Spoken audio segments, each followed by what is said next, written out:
September 19th, 1944, 11:23 in the morning, Aricourt, France. Inside the turret of an M4 Sherman tank, Willa Brennan crouches with her left hand pressed against cold steel. Her right arm hangs useless in a makeshift sling. Through the gunner's periscope, she can see them. 4 German Panzer Mark IV tanks rolling through the morning fog, 800 yards out and closing fast. Her twin brother Declan was a loader too. Was. Past tense. 48 hours ago, she watched his Sherman take a direct hit from a Panzer round. The tank brewed up in 6 seconds. Black smoke against a gray French sky. She still hears the sound it made when the ammunition cooked off, like thunder trapped inside a metal coffin. Now she's the loader, 20 years old, left-handed since birth, 1 working arm, and 4 German tanks that want her dead. The gunner beside her is screaming coordinates.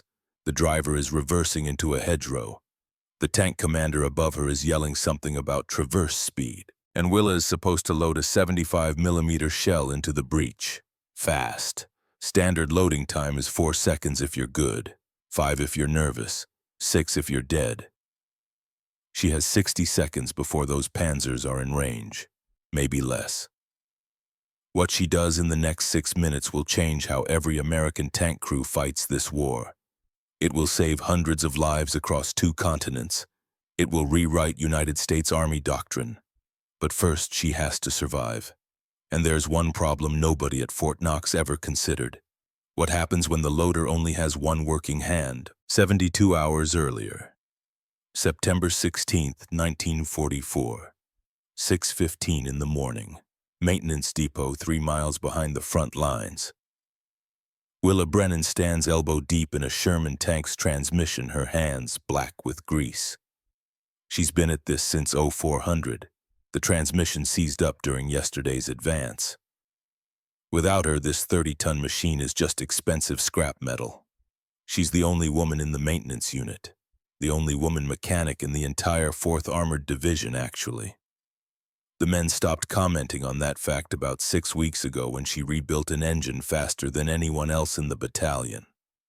Her coveralls are too big, Army issue sized for men. She's rolled the sleeves up past her elbows. Her dark hair is tucked under a grease-stained cap. On her left hand, she wears Declan's high school ring. He gave it to her the day they enlisted together. "Keep it safe," he'd said. "I'll want it back when we get home." The transmission bolt finally breaks free. Willa wrenches it loose and drops it into her toolkit. From somewhere beyond the maintenance tent, she can hear the rumble of tanks moving up to the line. Her brother is out there. Same division, different battalion. They see each other maybe once a week if they're lucky. Staff Sergeant Raymond Kovacs appears at the edge of the engine compartment. He's 35 years old with a face that looks 50. Tank commander. Lost his entire crew in North Africa 2 years ago. Burns covered half his left arm. He doesn't talk about it. "Brennan," he says, "you finished with that transmission. 20 minutes, Sergeant. Make it 10. He lights a cigarette, watches her work for a moment. "You hear about the loader shortage?" Willa doesn't look up. "I heard we're down a dozen men. 14 as of this morning." Kovacs exhales smoke. "Battalions pulling people from support units, mechanics, drivers, anyone who can lift 38 pounds. That's insane. Loading a 75mm gun isn't something you learn overnight." "No," Kovacs agrees, "but dying because you don't have a loader is worse." Willa tightens the final bolt on the transmission. Her hands are steady. They're always steady when she's working on machines. Machines make sense. They follow rules, fix this, adjust that, and they run perfectly. People are harder. "Transmission's done," she says. Kovacs nods. "Good work, Brennan. Like always." He turns to leave, then stops. "Your brother. He's with Able Company, right?" Something in his tone makes Willa look up. "Yes, Sergeant." "Why, no reason. Just making conversation." But there's something in his eyes. Something that looks like the expression men get when they know bad news is coming and they're trying to decide whether to share it. Willa climbs out of the engine compartment. Sergeant Kovacs, is Declan's unit deploying today? Everyone's deploying today, Brennan. We're pushing toward the German border. He drops his cigarette, grinds it under his boot. Get some breakfast. You've been working since before dawn. He walks away before she can ask anything else. Willa stands there in the early morning light, grease under her fingernails, her brother's ring on her left hand. Somewhere to the east, the sound of artillery fire rolls across the French countryside like distant thunder. She doesn't know it yet, but in 90 minutes her twin brother will be dead, and her entire life will change. September 17th, 1944, 8:47 in the morning.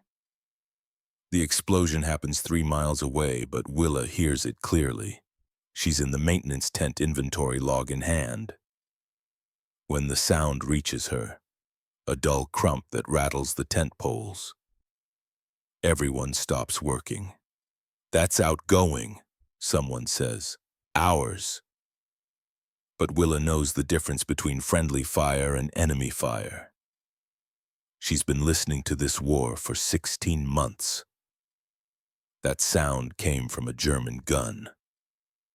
10 minutes later, the radio in the command tent starts crackling with urgent voices. Willa can't hear the words, but she can hear the tone. Panic has a specific frequency. 20 minutes after that, 3 Shermans come limping back from the line. One is trailing smoke. Another has a hole punched through its front glacis plate. The third is moving under its own power, but something about the way it's moving tells her the crew inside is shaken. Willa puts down her inventory log and walks toward the returning tanks. The third Sherman grinds to a halt near the fuel depot. The driver cuts the engine. For a long moment, nobody emerges. Then the hatch opens and a man climbs out. He's maybe 19 years old. His face is gray. His hands are shaking. Medic, he says quietly. Then louder, medic. Willa is already moving. What happened? The kid looks at her like he's seeing her from a great distance. We got hit. Panzer came out of nowhere, direct hit to the turret. Casualties. Loader's dead, commander lost his leg, gunners, I don't know. He won't stop screaming. 2 medics arrive with a stretcher. They pull the wounded men out of the tank. Willa stands there watching her hands clenched into fists. Which unit? She asks the driver. Able Company, 2nd Platoon. Declan's unit. Willa's vision narrows. What tank? Devil Dog, that's what they called it. Had a painting of a bulldog on the Willa is running before he finishes the sentence. The command tent is chaos. Officers shouting into radios. Maps spread across tables. Someone's yelling about ammunition shortages. Someone else is demanding air support. Willa finds the operations officer, a captain named Morrison, who once asked her to fix his Jeep. Captain, I need to know about Able Company's 2nd Platoon. Morrison looks up from a map. His expression tells her everything. Brennan, I'm sorry. Your brother's tank took a direct hit 20 minutes ago. The world tilts slightly. Is he alive? Morrison's silence is an answer. Is he alive? Willa repeats, and her voice is someone else's voice coming from someone else's throat. The tank brewed up. Fire consumed the interior. We don't have confirmation yet, but no one got out. Willa hears the words, understands them, but they don't feel real. What happened? She asks. Morrison looks uncomfortable. Intel says it was a Panzer ambush. Our tanks were advancing through a tree line when... what happened inside the tank? Why didn't they fire first? Brennan, I don't think the tactical details. Why didn't they fire first? She's not yelling. Her voice is perfectly calm, but something in her tone makes Morrison stop. He glances at a report on his desk. Witness statements say the loader fumbled the shell, dropped it. By the time they recovered, the Panzer had already fired. How long? What? How long did the fumble cost them? Morrison checks the report. Estimated 6 seconds. 6 seconds. Declan died because someone took 6 seconds too long to load a shell. Willa turns and walks out of the command tent. Her legs are moving, but she can't feel them. The maintenance depot appears in front of her. Her hands find a wrench. She starts disassembling a carburetor that doesn't need disassembling. Someone says her name. She doesn't respond. Her hands keep working, unscrewing bolts, removing gaskets, laying parts in neat rows, left to right, smallest to largest, everything in order, everything following the rules. At some point, someone drapes a blanket over her shoulders. At some point, the sun sets. At some point, she realizes she's been sitting in the dark for 3 hours holding a carburetor spring, her brother's ring cold against her finger. Declan is dead, and she's still here, still breathing, still fixing machines that will carry other people's brothers into battle. September 17th, 1944. 9:30 at night. Willa sits in the maintenance tent alone. Around her, the tools of her trade hang in precise arrangements. Socket wrenches in descending order. Screwdrivers sorted by size. Everything clean, everything organized. Everything making sense in a world that has stopped making sense. The tent flap opens. Sergeant Kovac enters carrying 2 cups of coffee. He doesn't say anything, just sets 1 cup beside her and leans against the workbench. They sit in silence for 5 minutes. Finally, Kovac speaks. "I lost my crew in North Africa, Kasserine Pass, February 43. He stares into his coffee. "We took a round through the turret. Killed my gunner instantly. Loader lived for about 20 seconds, longest 20 seconds of my life." Willa says nothing. "I was the only one who got out," Kovac continues. "Spent 6 weeks in a field hospital. Burns, shrapnel. When I got back to my unit, they gave me a new crew, new tank, told me to get back to work." He takes a drink of coffee. "I couldn't do it. Couldn't get back in that turret. Every time I tried, I'd freeze up." "What changed?" Willa asks quietly. "My CO gave me 2 choices, get back in the tank or go home with a Section 8 discharge." Kovac sets down his cup. "So I got back in the tank. And the fear went away. No, it never went away. I just got better at working through it." Willa picks up her coffee. It's gone cold. She drinks it anyway. "They're pulling loaders from support units," Kovac says. "Anyone who can pass the basic qualification, we deploy again in 36 hours. "I know. I'm short a loader, Brennan." Willa looks up sharply. "You want me to load for your crew?" "I want you to volunteer for the training. If you qualify, yes. I'm a mechanic.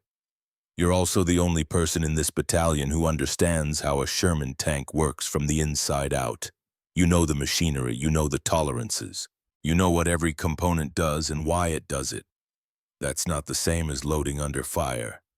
"No," Kovac admits. "It's not, but we're out of options. I've got a crew of 3 men. We need a 4th, and I need someone I can trust." Willa stands up, walks to the tent entrance. Outside, the French night is cold and clear. Stars hang above the motor pool like ice chips. "My brother was a loader," she says, "best in his battalion, and he still died. He died because war is war, not because he wasn't good enough. He died because someone fumbled a shell and took 6 seconds too long." Kovac is quiet for a moment. "Yes, that's what happened." Willa turns to face him. "If I do this, I won't fumble, I won't be slow, and I won't get your crew killed." "I believe you. When does training start?" 0600, tomorrow morning." Willa nods once. "I'll be there." Kovac stands, walks to the tent entrance. Pauses. "Brennan, your brother, he talked about you. Proud of his sister, the mechanic. Said you could fix anything." "He was better at the talking," Willa says. "I was better at the fixing." "Maybe," Kovac says, "but we're going to find out if you can do both." He leaves. Willa stands alone in the maintenance tent surrounded by tools and parts and machines that follow predictable rules. Tomorrow morning she'll start learning a job that doesn't follow any rules at all. Tomorrow morning she'll become a loader. And 36 hours after that she'll face 4 Panzers with 1 working arm and a technique that violates every regulation the United States Army has ever written. But she doesn't know that yet. Right now she's just a 20-year-old woman from Detroit standing in a tent in France wearing her dead brother's ring, trying to figure out how to survive a war that has already taken everything that mattered. September 18th, 1944. 6 o'clock in the morning. The inside of a Sherman tank smells like oil and cordite and sweat. Willa climbs through the bow hatch and finds herself in a space that's 7 feet wide and impossibly cramped. This is where her brother spent his last moments. This is where he died. Sergeant Kovacs is already in the commander's position, standing in the turret hatch. The gunner Corporal Jack Morrison sits to the left of the main gun. The driver Private Bobby Rizzo is in the front hull. Willa takes her position on the right side of the gun, the loader's position. "All right, Brennan," Kovacs says. "We're going to run through this step by step, no pressure, just learning the basics." A wooden crate sits beside her right leg. Inside are practice shells, 38 pounds each. Solid metal cylinders with brass bases. Morrison, the gunner, is 22 years old with a southern drawl and eyes that have seen too much. He doesn't look at Willa, just stares through his periscope like he's already somewhere else. "First, Kovacs says you need to understand what you're working with. A 75mm shell, high explosive. When the gun fires, it recoils 18 inches backward. If you're in the recoil path, it'll crush you. So you load, then you step clear." "Understood. Understood." Standard procedure is simple. Face the breech. Grab the shell with both hands, nose forward. Line up the brass base with the breech opening. Ram it home. The breech mechanism will catch it and close automatically. The whole sequence should take 4 seconds. 4 seconds. 6 seconds got Declan killed. Willa reaches into the crate and pulls out a practice shell. 38 pounds feels heavier than she expected. The metal is cold, smooth. "Both hands," Kovacs instructs. "Nose forward." Willa grips the shell properly, turns to face the breech. The breech is a circular opening at the back of the 75mm gun, maybe 14 inches across. She lines up the shell and immediately realizes the problem. She's left-handed, has been since birth. Her teachers in grade school tried to correct it, made her write with her right hand, slapped her knuckles when she reached for a pencil with her left. It never worked. Her brain is wired wrong, they said, backwards. Now trying to load a shell in the standard manner, her left hand naturally wants to lead. But the standard method requires the right hand forward. When she forces her right hand to take the lead, her left elbow swings wide and hits Morrison's shoulder. "Watch it," Morrison snaps. "Sorry." Willa tries again, same result. Her left elbow catches the gunner's shoulder, the traverse wheel, the radio mount. The turret is too cramped. There's no room for the extra motion. "Slower," Kovacs says. "Take your time." Willa adjusts, forces her body into an awkward position, lines up the shell, rams it into the breech. The breech mechanism clicks shut. "Time," she asks. Kovacs checks his watch. 6.5 seconds. 6.5 seconds. Declan died in 6. "Again," Willa says. She loads another shell. 6.2 seconds. Again 6.4. Again 6.7. Morrison shifts in his seat. "Sarge, she keeps hitting me, every single time." She's learning Morrison. She's too slow, and she's left-handed. This isn't going to work. Willa's jaw tightens. Again. She loads 5 more shells. Her times range from 6 to 7 seconds, never faster, and every single time her left elbow collides with something. The gunner, the breech mechanism, the ammunition rack. After the 10th attempt, Kovac calls a halt. "All right, take a break." Willa climbs out of the turret. Her hands are shaking, not from the weight of the shells, from frustration. Kovac follows her out. They stand beside the tank in the morning sun. "You're thinking too much," he says. "I'm left-handed. The standard method doesn't work for me." "Then adapt.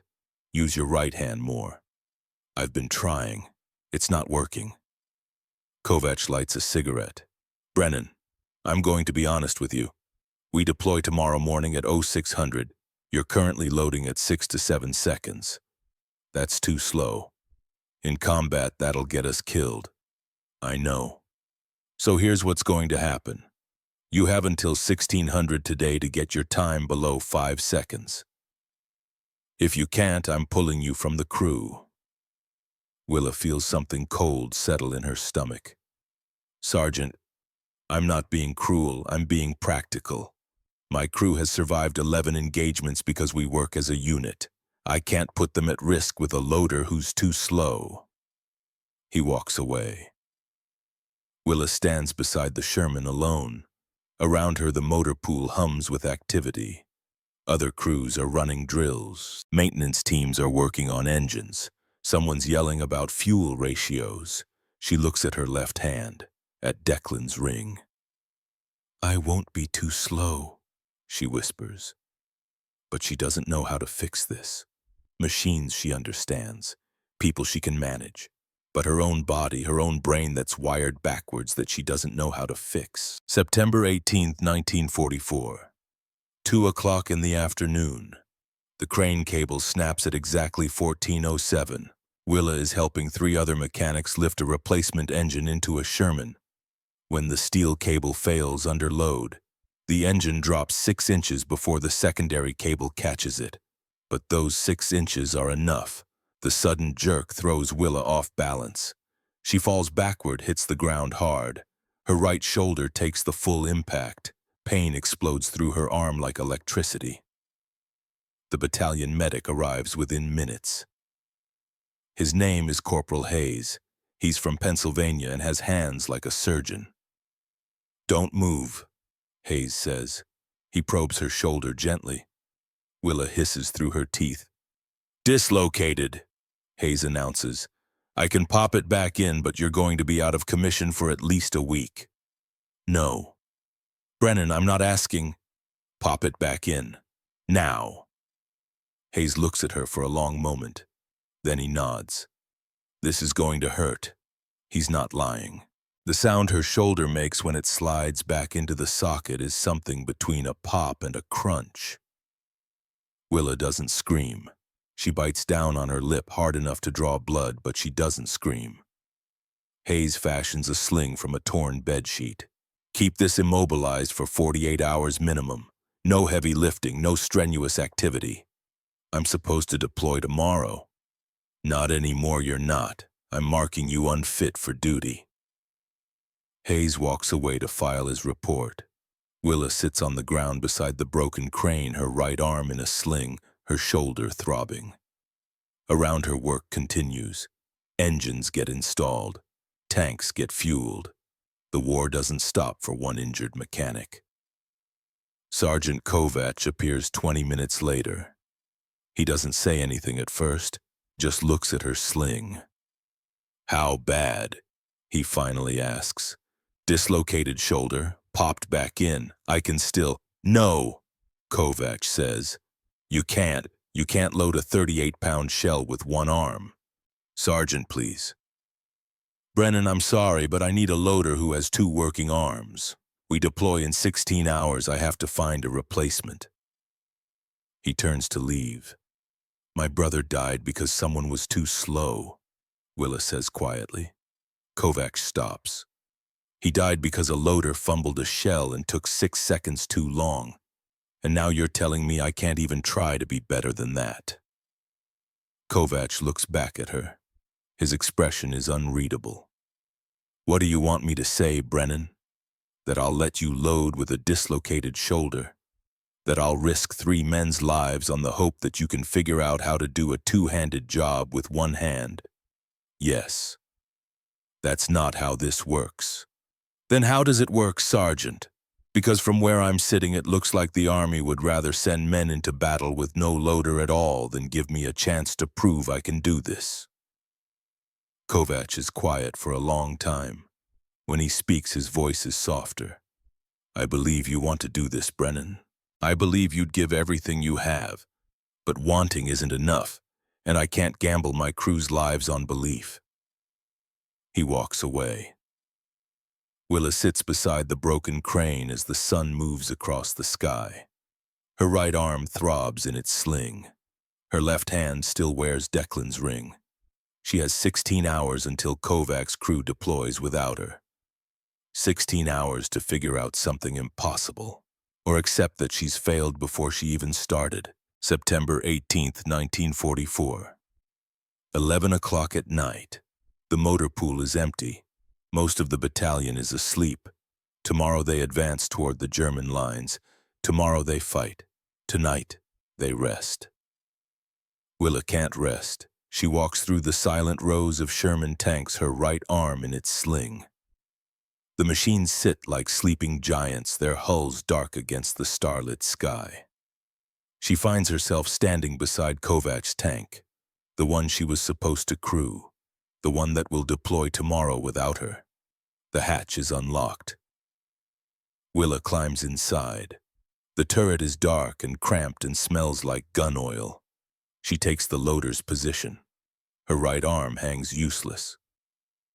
Her left hand finds the ammunition rack. A single practice shell sits in the ready rack, left over from this morning's training. Willa pulls it out with her left hand. 38 pounds. She can lift it barely with one arm, but the standard loading method requires 2 hands. Face the breech. Right hand forward. Left hand supporting. Ram the shell home. Can't be done with one hand. Willa holds the shell in her left hand and stares at the breech in the darkness. There has to be another way. She thinks about her brother, about Declan, who could load a 75mm shell in 4 seconds, who died when someone else took 6. She thinks about the standard method. Face forward, both hands on the shell. Ram it into the breech. Why forward? The question appears in her mind unbidden. Why does the loader face the breech? Because that's how they teach it at Fort Knox. Because that's what the manual says. Because that's how it's always been done. But what if there's another way? Willa turns her back to the breech. The motion feels wrong, unnatural, like writing with the wrong hand. She reaches behind herself with her left hand, finds the rim of the breech opening. Her fingers trace the cold metal edge. She lifts the shell with her left hand, guides the nose backward into the chamber, uses her body weight to ram it home. The breech mechanism catches the shell, clicks shut. Willa stands in the dark turret, breathing hard. She just loaded a shell backward, with one hand, using her left hand, with her back to the gun. It violated every safety regulation, every training protocol, every manual written since 1942. But it worked. She pulls the shell back out, loads it again, same motion, back turned, left hand guiding, body weight ramming, click, again, click. She's not timing herself, doesn't have a watch, but the motion feels faster, smoother, more natural. Her left hand knows where the breech is without looking, can feel the opening, guide the shell home. The motion is like reaching behind yourself to close a car door, instinctive, simple. The hatch above her opens, light spills into the turret. Morrison, the gunner, stares down at her. Brennan, what are you doing? Willa freezes shell in hand, back to the breech. She starts, then stops. I'm practicing. Morrison climbs down into the turret, sees her position, sees the shell, sees her right arm in its sling. You're loading backward, he says slowly. Yes. That's against regulations. I know. The manual specifically says, I know what the manual says, Morrison. The manual also says loaders need 2 working arms. I'm making adjustments. Morrison stares at her for a long moment. Then he pulls out a pocket watch. Load it again. What? Load the shell again. I'll time you. Willa hesitates. Then she pulls the shell out and loads it backward. Left hand guiding. Body ramming. Click. 3.1 seconds, Morrison says. Willa's heart stops. What? 3.1 seconds? That's faster than our last loader, faster than me when I was training. He looks at her with something like respect. Brennan, that's the fastest I've ever seen anyone load. It's backward. I don't care if you're standing on your head singing the national anthem. That's fast. Willa loads the shell again. Morrison times it. 2.9 seconds. Again, 2.8. They stare at each other in the dim light of the turret. You can't tell Sergeant Kovacs about this, Willa says. He'll think I'm crazy. He'll think you're violating regulations, which you are. Morrison, please, just give me a chance to prove it works. Morrison is quiet for a long time. Finally, he nods. We deploy at 0600. Be at this tank at 0530. I'll tell Kovacs you want one more try. But Brennan, he looks at her seriously. If this gets us killed, I'm haunting you. Fair enough. Morrison climbs out of the turret. Willa sits in the darkness, her heart pounding. She just loaded a shell in under 3 seconds backward with one hand. It shouldn't work, but it does. And tomorrow morning she's going to prove it. September 19th, 1944. 5:30 in the morning. Willa stands beside Kovacs Sherman as the sun rises over France. Her right arm is still in its sling. Her left hand grips Declan's ring like a talisman. Kovacs arrives at 5:35. He looks surprised to see her. Brennan, what are you doing here? I want one more chance, Sergeant. We've been through this. You can't load with, please, one mission. If I'm too slow, if I get anyone hurt, I'll never ask again, but let me try. Kovacs looks at her for a long moment. Then he looks at Morrison, who's standing nearby. Corporal, Kovacs asks, you have an opinion on this? Morrison shrugs. She wants to try Sarge. What's it hurt to let her? It hurts when we're taking fire and she fumbles a shell. What if she doesn't fumble? Kovacs sighs, pulls out a cigarette, lights it, takes a long drag. All right, Brennan, you get one mission. We're running a patrol route near Aracourt. Should be quiet. No contact expected. If you can load under combat conditions, even simulated ones, I'll consider keeping you on the crew. Thank you, Sergeant. Don't thank me yet. Get in the tank. Willa climbs through the hatch, takes her position at the loader's station. Kovacs settles into the commander's position. Morrison mans the gun. Rizzo starts the engine. The Sherman rumbles to life. All right, Kovacs says over the intercom. We move out in 5. Brennan, I want you loading practice shells during the patrol. I'll call targets. You load. Morrison will traverse and aim.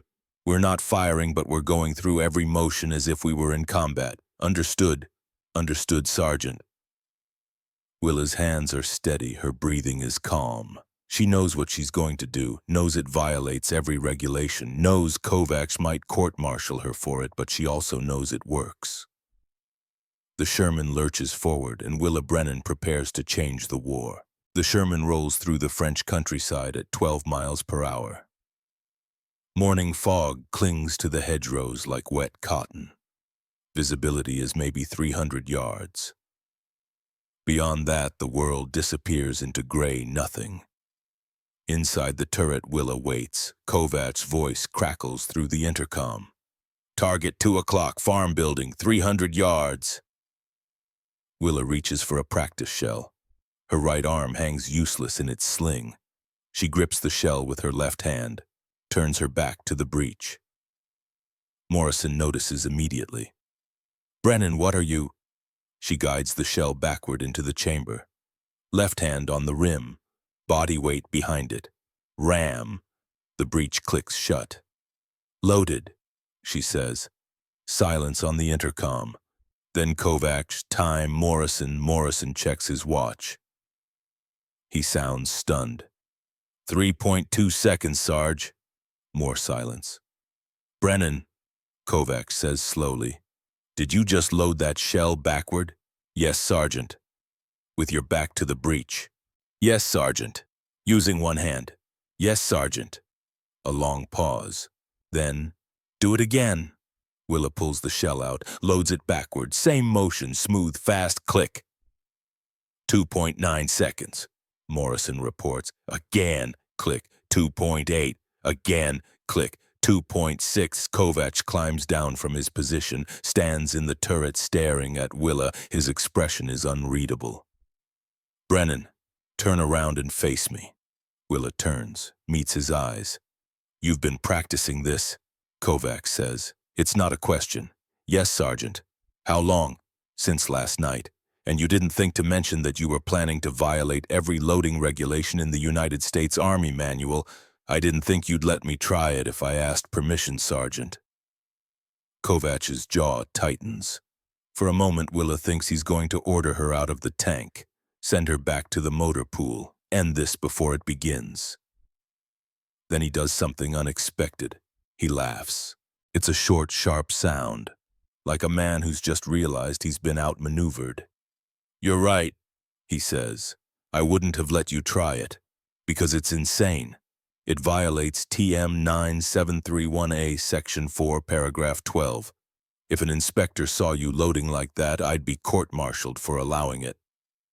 Yes, Sergeant, but it's also the fastest loading I've seen in 12 years of commanding tanks. Willa says nothing, just waits. Kovacs looks at Morrison. Corporal, your honest assessment. Can we fight with a loader who works backward? Morrison considers for a moment. Sarge, I don't care if she loads standing on her head. That's fast.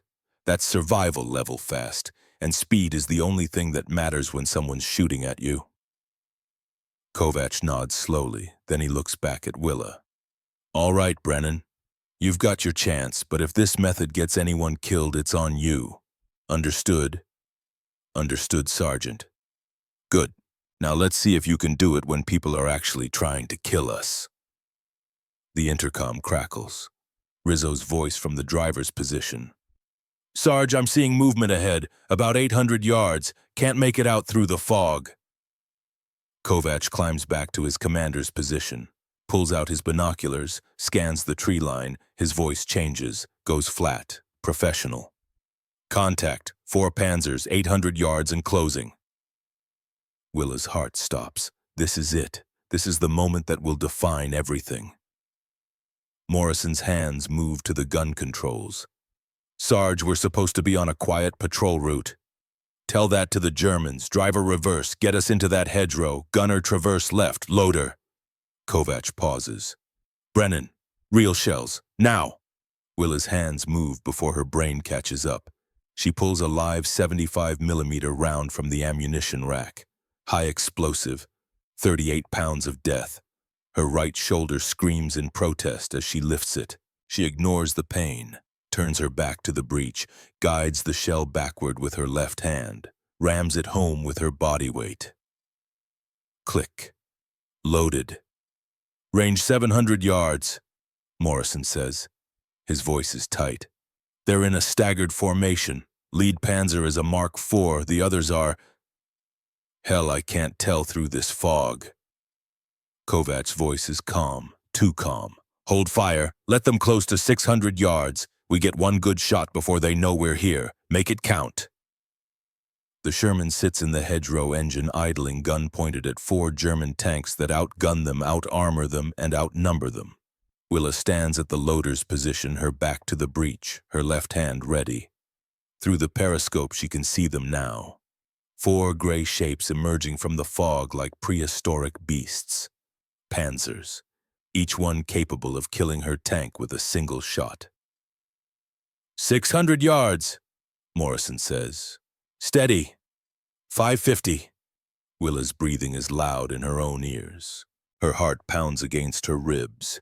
This is what Declan faced. This is what killed him. She's not going to let it kill her. 500 yards. Fire. Kovacs says. Morrison pulls the trigger. The gun roars. The entire tank shakes with recoil. Smoke and noise fill the turret. The breech slams backward 18 inches right past where Willa's head was 3 seconds ago. Hit! Morrison shouts. Lead Panzers burning. Reload. Willa already has the next shell in her left hand. Turns, guides, rams, click. Loaded. 3 seconds flat. The 3 remaining Panzers scatter. Their commanders have spotted the Sherman now, seen the muzzle flash. 1 Panzer fires. The round screams past the Sherman's turret, missing by 10 feet. Target right, Kovacs yells. Panzer at 4 o'clock. Morrison traverses the turret. The mechanical whine of the traverse gear fills the cramped space. Willa grabs another shell. Waits. On target. Fire. The gun roars again. Willa loads. 3 seconds. Miss, he's moving behind that barn. Track him, Morrison. The turret swings. Willa pulls another shell. Her right shoulder is agony. She doesn't care. Left hand guides. Body rams. Click. Loaded.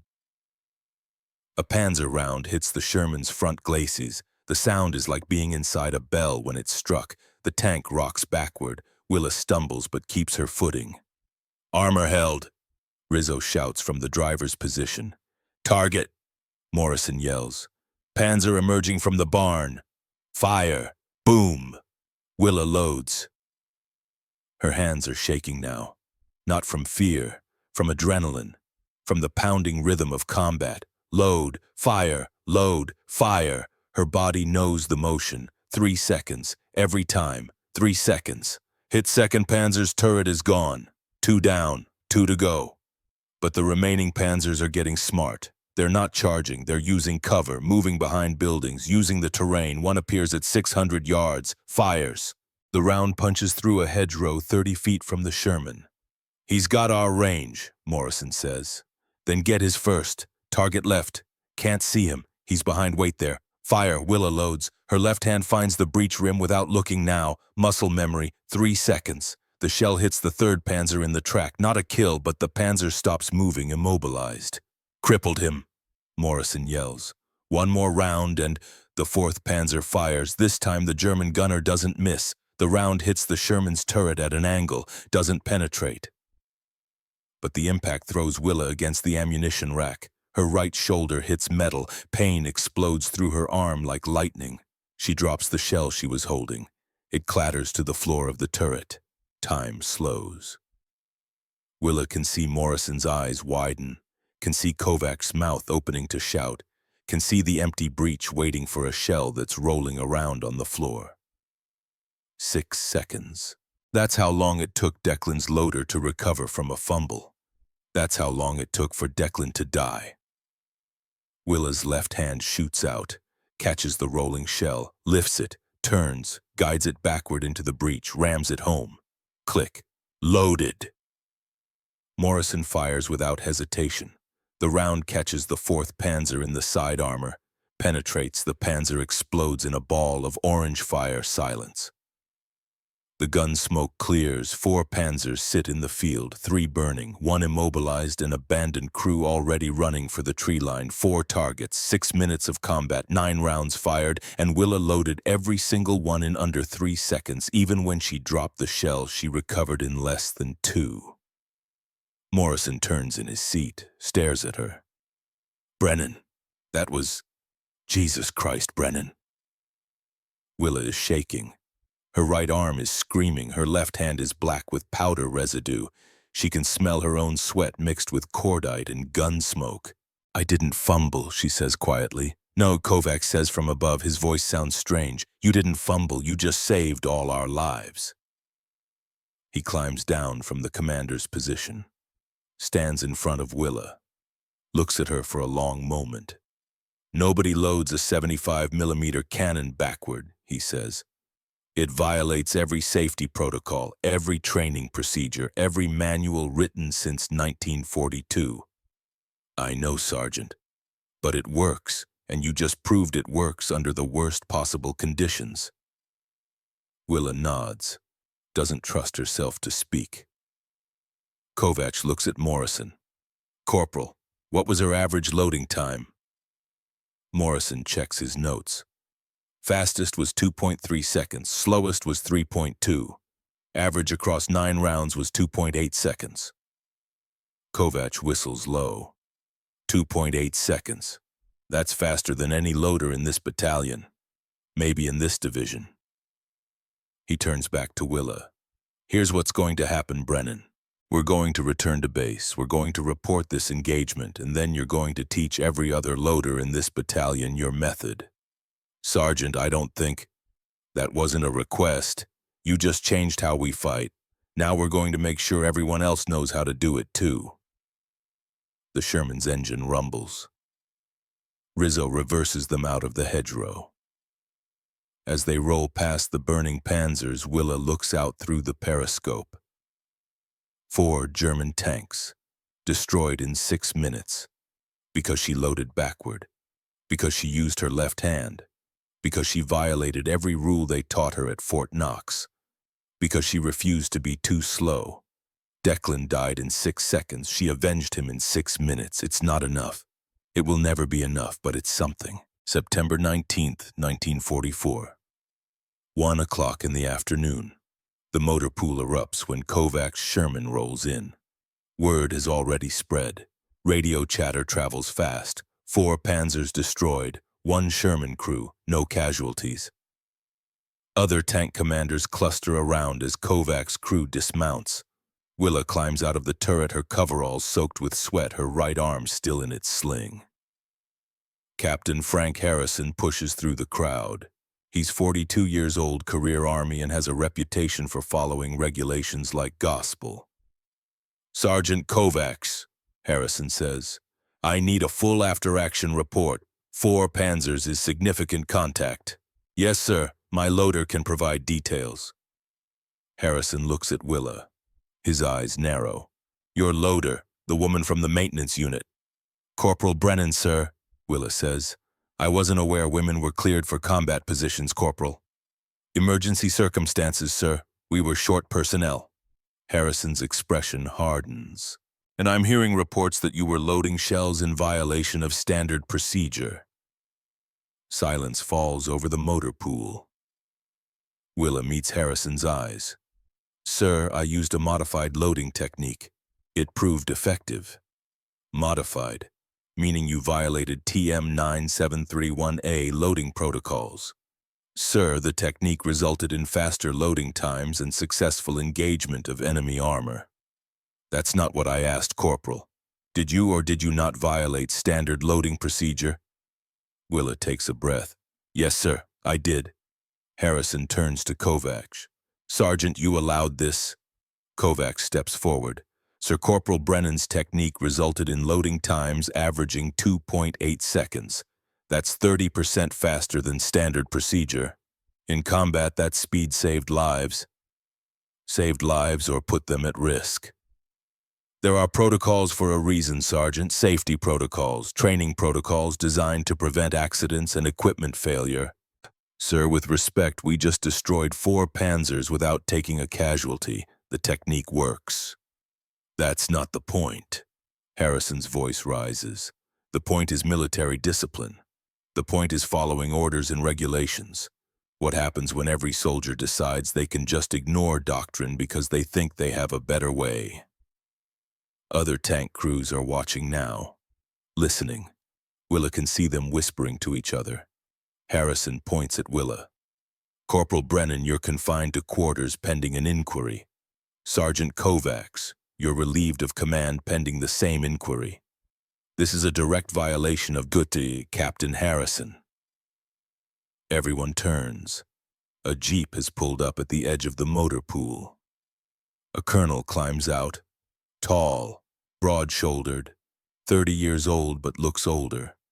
His uniform bears the insignia of the 37th Tank Battalion. Colonel Creighton Abrams. Harrison snaps to attention. Sir. Abrams walks through the crowd. His boots crunch on gravel. He stops in front of Willa. Corporal Brennan, I'm told you destroyed 4 Panzers this morning. My crew destroyed 4 Panzers, sir. I was the loader. And I'm told you loaded those shells in a manner that violates standard procedure. Here it comes. Court-martial. Dishonorable discharge. Everything Willa fought for gone. Yes, sir, she says. I loaded backward, with my left hand, in violation of TM 9731A. Abrams stares at her. His face is unreadable. Show me, he says. Sir, show me this technique. Right now. Abrams walks to the nearest Sherman, climbs up, opens the loader's hatch. Inside, Corporal, demonstrate. Willa follows him into the turret. The entire motor pool crowds around to watch. Abrams hands her a practice shell. Standard loading method first, he says. Willa turns to face the breach. Uses both hands even though her right arm screams in protest. Lines up the shell. Rams it forward. Click. 4.2 seconds, Abrams says. Now show me your method. Willa pulls out the shell, turns her back to the breach, guides it backward with her left hand, rams it home.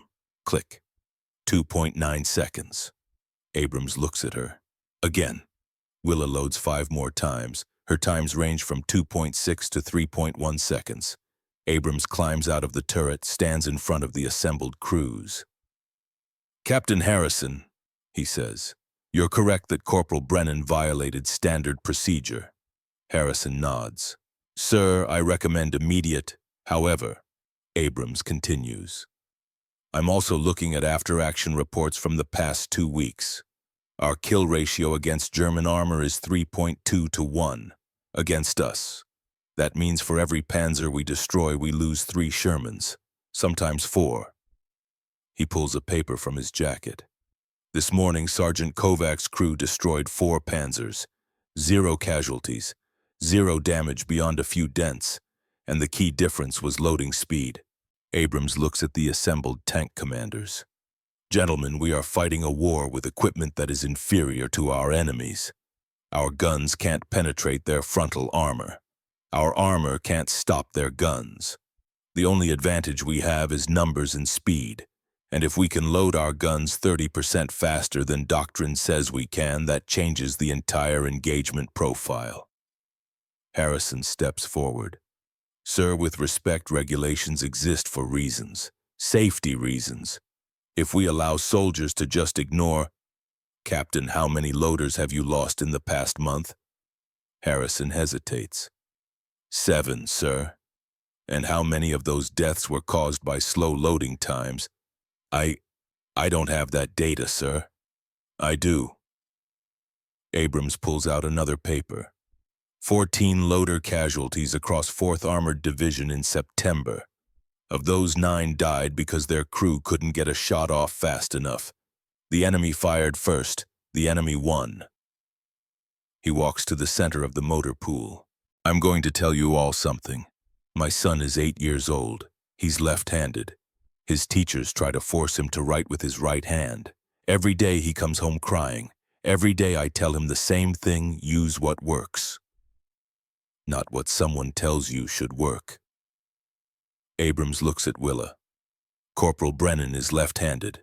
The standard method doesn't work for her, so she found something that does, and it works better than anything I've seen in 12 years of armor command. He turns back to the assembled crews. Here's my order. Every loader in the 37th Tank Battalion will learn this technique. Starting tomorrow, Corporal Brennan will instruct. Harrison's face goes red. Sir, you can't be serious. A woman teaching our men how to... A woman who just proved she's faster than every man in this motor pool, Captain. Yes, that woman. Silence. Then Morrison steps forward. Sir, request permission to speak. Granted, Corporal. I've been gunning for 3 years, sir. Worked with 8 different loaders. Corporal Brennan is the best I've ever seen. Fast, reliable, calm under fire. I don't care about regulations. I care about going home alive. And her technique gives me the best chance of doing that. Another voice from the crowd. A tank commander Willa doesn't know. Sir, my loader is left-handed. He's been struggling with standard procedure for 6 months. If this technique could help him... Another voice. Sir, I've got a loader who keeps fumbling shells, cost us 2 engagements last week. We need this. Abrams nods. Then you'll have it. Corporal Brennan, you're promoted to sergeant. Your new assignment is chief loader instructor for this battalion.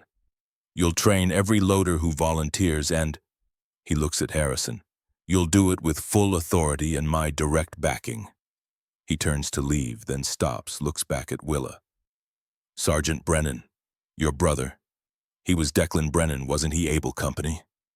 Willa's throat tightens. Yes, sir. I read the after-action report on his death. Slow loading, 6-second fumble. Abrams' expression softens just slightly. He'd be proud of you. Then he's gone, climbing into his Jeep, driving away. The motor pool erupts in conversation. Tank commanders surrounding Willa, asking questions, demanding demonstrations, wanting to know if their crews can learn this technique too. Harrison stands apart from the crowd, staring at Willa with barely concealed fury. Kovacs appears at Willa's side. Congratulations, Sergeant Brennan. You just became the most important person in this battalion. I don't want to be important, Willa says quietly. I just want to keep people alive. Then you're going to get your wish. Because starting tomorrow, every loader in this division is going to want to learn from you. Morrison grins. Hell, by next week, every loader in 3rd Army will be loading backward. You just changed the war, Brennan. Willa looks at her left hand, at Declan's ring now covered in powder residue and gun smoke. She didn't change the war. She just found a way to survive it, but maybe, just maybe, that's enough. September 23, 1944. 10 o'clock in the morning. The training field behind the motor pool has been transformed into a classroom. 5 Sherman tanks sit in a row. 53 loaders stand in formation. All men, all staring at Willa. Sergeant Brennan, chief loader instructor. 20 years old and suddenly responsible for training an entire battalion. She stands in front of them, her right arm finally out of its sling. 4 days of healing. The shoulder still aches, but she can use it now. All right, she says. Her voice carries across the field. My name is Sergeant Brennan. I'm going to teach you a loading technique that violates every regulation you learned at Fort Knox. Anyone uncomfortable with that can leave right now. No judgment. Nobody moves. Good. Here's what you need to understand. The standard loading method was designed for right-handed loaders in perfect conditions. Face the breech. Both hands on the shell. Ram it forward. It works fine if you're right-handed, if the tank isn't moving, and if nobody's shooting at you. She walks to the nearest Sherman, climbs up. But most of you aren't in perfect conditions. Some of you are left-handed. Some of you are working in tanks that are moving over rough terrain. Some of you are taking fire while you're trying to load, and the standard method doesn't account for any of that. Willa pulls a practice shell from the ready rack. The technique I'm going to teach you is based on 3 principles: leverage, space, natural motion, and it works because it uses physics instead of fighting against it. She turns her back to the breach. A murmur runs through the crowd. I know, Willa says. It looks wrong. It feels wrong. Every instructor you've ever had told you never to turn your back on the gun, but watch. She reaches behind herself with her left hand, finds the breech rim, guides the shell backward into the chamber. Uses her body weight to ram it home. Click.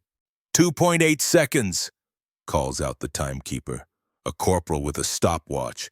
Willa pulls the shell out, loads it again. When you face the breech, you're pushing the shell forward with extended arms. Weak leverage. When you turn your back, you're driving it backward with bent arms and body weight. Strong leverage. The motion is shorter, more powerful, more efficient. Click. 2.6 seconds. She climbs down from the tank, faces the assembled loaders. Here's what we're going to do. Each of you will practice this technique for the next 4 hours. Left-handed loaders will use their left hand. Right-handed loaders can use either hand, but I recommend trying left. The goal is 3 seconds or faster. Questions. A hand goes up. A young private, maybe 19. Sergeant, what if we can't do it? What if we're not fast enough? Then you keep practicing until you are. This technique saved my life and my crew's life 4 days ago. It can save yours too, but only if you're willing to break the rules and trust the physics. Another hand, an older corporal, maybe 25. Sergeant Captain Harrison says this technique is dangerous. Says it could cause breach failures. Captain Harrison has never loaded a shell under fire, Willa says flatly. I have. 9 times in 6 minutes, 0 failures, 0 jams. The technique works, but if you'd rather trust a captain who's never done this job over a sergeant who has, that's your choice. No one volunteers to leave. All right, Willa says. Find a tank. Grab a practice shell. Start loading. I'll come around to each of you and make corrections. Move. The loaders scatter to the 5 Shermans. Within minutes, the training field fills with the sound of shells clicking into breaches. Willa moves from tank to tank, watches, corrects. No, keep your elbow closer to your body. Don't look at the breach, feel for it with your hand. Use your legs, not just your arms. Drive the shell home with your whole body. Faster. You're thinking too much, let muscle memory take over. By noon, 3 loaders have broken the 3-second barrier. By 2 o'clock, 12 more have joined them. By 4 o'clock, 38 out of 53 can consistently load in under 3.5 seconds. It's working. The technique is spreading, but not everyone is happy about it. September 23, 1944. 6 o'clock in the evening. Willa is cleaning her rifle in the women's barracks when 2 MPs arrive. Sergeant Brennan, the senior MP says, you're ordered to report to battalion headquarters immediately. What's this about? Formal inquiry, Sergeant. Captain Harrison has filed charges. Willa's stomach drops. What charges?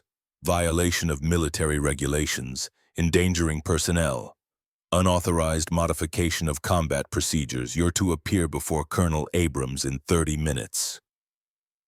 The battalion headquarters tent is packed. Every tank commander in the division seems to be present.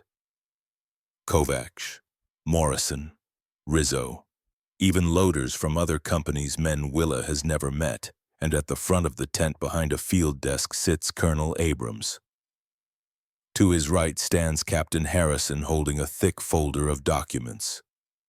Sergeant Brennan, Abrams says, you've been summoned to address charges filed by Captain Harrison. These are serious allegations. You'll have a chance to respond. Harrison steps forward, opens his folder. Sir, I'm presenting evidence that Sergeant Brennan has willfully violated TM 9731A Section 4, Paragraph 12, which explicitly states that loaders must face the breach at all times during loading operations.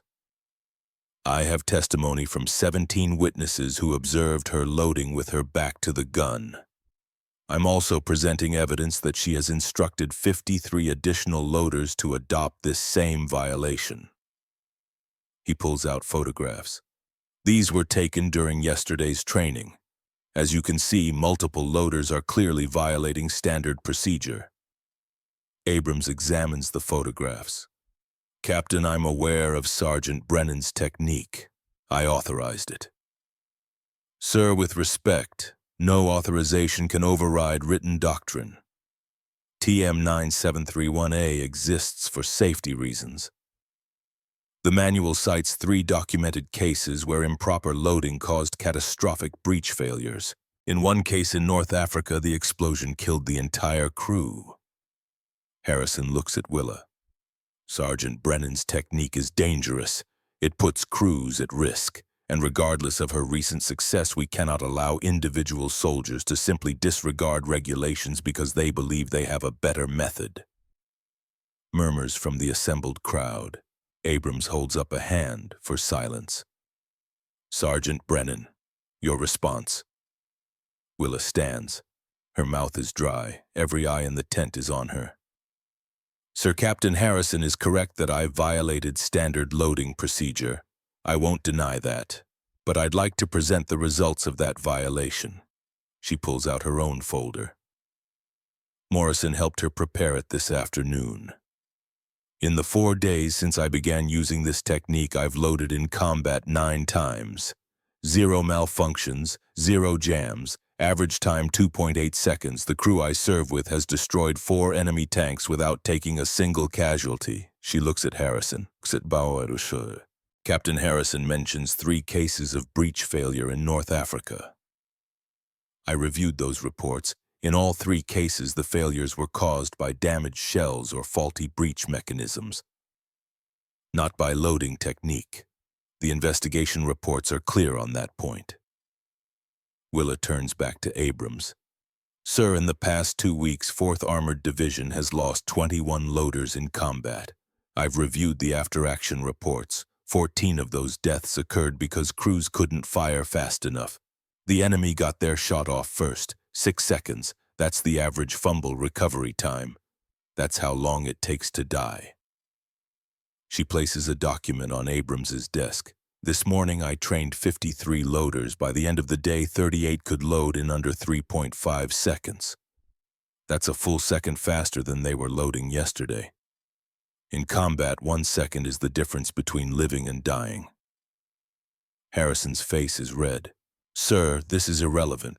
Regulations exist for reasons beyond individual performance. They exist to maintain order, discipline, and safety across the entire force. If we allow every soldier to modify doctrine based on personal preference... Captain. Abrams' voice cuts through. How many tanks do you command? 12, sir. And how many have you lost in September? Harrison hesitates. 3, sir. Loaders killed. 2. And before Sergeant Brennan's technique was introduced, what was your average loading time? 4.1 seconds, sir. And now, Harrison's jaw tightens. I haven't adopted the technique, sir. My crews still use standard procedure. Why? Because it's the regulation, sir. Abrams stands, walks around the desk, faces the assembled crowd. Gentlemen, I'm going to tell you a story. In 1918, during the Meuse-Argonne offensive, my father commanded an infantry company. They were taught to advance in line formation, shoulder to shoulder, the way armies had fought for centuries. It was doctrine. It was regulation. It was suicide. German machine guns cut them down by the hundreds. He pauses. One sergeant started teaching his squad to advance in small groups using cover, moving fast and low. It violated every tactical manual, but his squad survived, and eventually that technique became standard doctrine for infantry warfare. Abrams looks at Willa. War doesn't care about regulations. War cares about results, and the results are clear. Sergeant Brennan's technique works. It saves lives. And I'm not going to let bureaucratic adherence to outdated doctrine get more of my men killed. He turns to Harrison. Captain, your charges are noted and dismissed. Sergeant Brennan acted with initiative and intelligence in developing a technique that improves combat effectiveness. That's exactly what we need from our NCOs. Harrison's hands clench into fists. Sir, this sets a dangerous precedent. If we allow... Captain Harrison, you're dismissed, and your crews will adopt the backward loading method by the end of the week. That's an order. Harrison salutes stiffly, turns to leave. Then he stops, looks back at Willa. For a moment their eyes meet, and something in Harrison's expression shifts. Not quite respect, but maybe understanding. He nods once, then walks out of the tent. Abrams looks at the remaining officers. Effective immediately, the backward loading technique is authorized for all units under my command. Any loader who can demonstrate proficiency may use it. Any commander who forbids it will answer to me personally. Are we clear? A chorus of "Yes, sir" fills the tent. Good. Dismissed. The crowd files out. Willa stands alone as Abrams approaches her. Sergeant Brennan, you've made enemies today. Harrison isn't the only officer who thinks you're dangerous. I know, sir. But you've also made believers. Your technique is spreading. By next week, other battalions will want their loaders trained. This is going bigger than you or me. Willa meets his eyes. Sir, I just want to keep people alive. Then keep teaching, keep training, and keep proving that sometimes the best way forward is backward. He walks away, leaving Willa standing in the empty tent.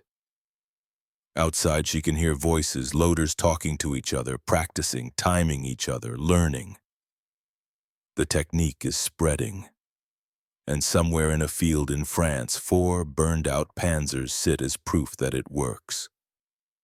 Willa touches Declan's ring.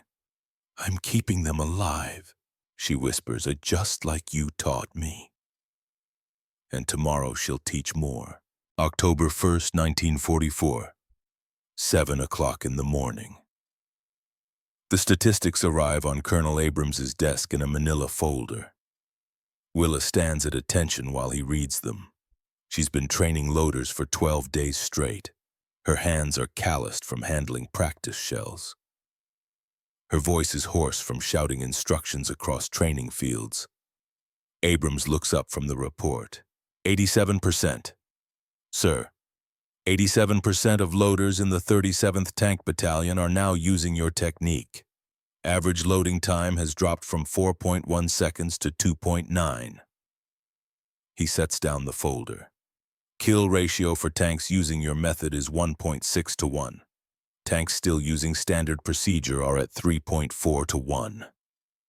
Willa does the math in her head.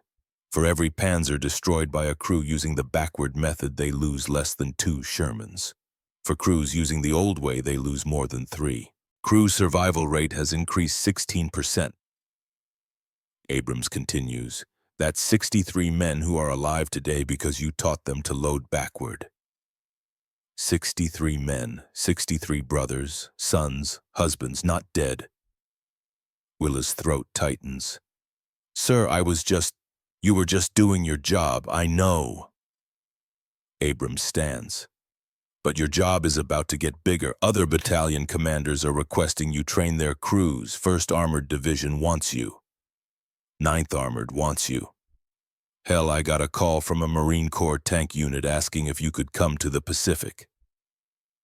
Sir, I'm just one person. I can't. No, you can't, which is why you're going to train instructors, 20 loaders who've mastered your technique. They'll spread out across 3rd Army and teach others. You'll supervise, standardize the training, make sure everyone learns it correctly. Abrams walks to a map of France on his tent wall. In 2 weeks, General Patton is visiting 4th Armored Division. He wants to see this technique for himself. If he likes what he sees, it goes army-wide. 4,000 tanks, 20,000 loaders. 4,000 tanks. Willa came to this war to avenge her brother.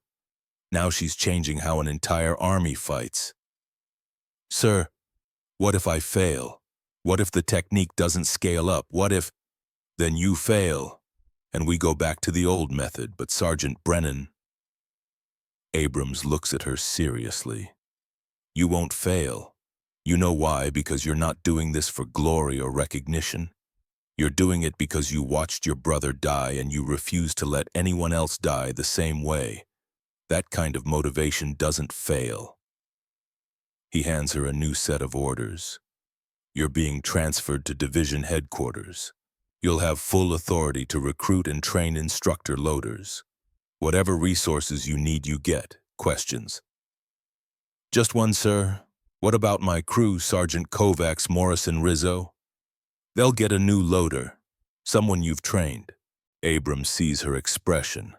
I know it's hard, but you're more valuable training hundreds of loaders than being one loader in one tank. Willa salutes. Yes, sir. As she leaves the tent, she finds Kovacs waiting outside. Heard you're leaving us, he says. Division's pulling me for training duty. Kovacs lights a cigarette. Figured as much. You're too good at teaching to waste in one tank. He exhales smoke. For what it's worth, Brennan, you're the best loader I've ever worked with, and I've worked with dozens. I learned from good people, Sergeant. No, you learned from your brother, and you honored his memory by being better than good. You became exceptional. They stand in silence for a moment.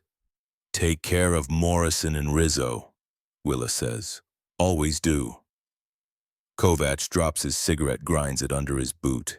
And Brennan, when this war's over, when you're back in Detroit fixing cars or whatever you do, remember something. You saved lives. Hundreds of them. Maybe thousands before this is done. That matters. More than any medal or promotion or recognition. You kept people alive. He walks away before Willa can respond. She stands outside the headquarters tent watching tank crews move through the motor pool. Men she's trained. Men who are alive because she taught them to turn their backs and load with their left hands. Somewhere in that crowd is Declan's ghost, and for the first time since he died, Willa thinks maybe she's done enough. Maybe she's kept her promise. October 7th, 1944. 2:00 in the afternoon. General George S. Patton arrives at 4th Armored Division headquarters in a command car flanked by 2 jeeps full of staff officers. He's wearing his trademark pearl-handled revolvers and a scowl that could strip paint. Willa stands in formation with 20 instructor loaders she's trained over the past week. Behind them, 5 Sherman tanks sit ready for demonstration. The entire division has turned out to watch. Colonel Abrams meets Patton at the command car. They speak in low voices. Willa can't hear the words, but she can read Patton's body language. Skeptical, impatient, not convinced. Patton walks down the line of instructor loaders, stops in front of each one, studies them like he's inspecting equipment. He reaches Willa, looks her up and down. "You're Sergeant Brennan." "Yes, sir." "The woman who started all this backward loading business." "Yes, sir." "How old are you, Sergeant?" 20, sir." 20. Patton's jaw works. "When I was 20, I was still at West Point learning which fork to use at dinner. You're training an entire army how to fight." He pauses. "You know what they're calling you in 3rd Army, the backwards girl. Some of my officers think it's a joke. A woman teaching men how to do their jobs." Willa keeps her eyes forward. "Sir, I just teach loaders to load faster." "Faster." Patton turns to Abrams. "Colonel, show me." Abrams nods to Willa. "Sergeant, demonstrate standard method first, then your method." Willa climbs into the nearest Sherman. A crowd of 200 soldiers and officers gathers around. She can see Captain Harrison in the crowd, arms crossed, but his expression has changed. Not hostile, curious. She picks up a practice shell, faces the breech, uses the standard method, both hands, ram it forward, click. 4.1 seconds, calls the timekeeper. Willa pulls the shell out, turns her back to the breech, reaches behind with her left hand, guides the shell backward, rams it home with her body weight, click. 2.1 seconds.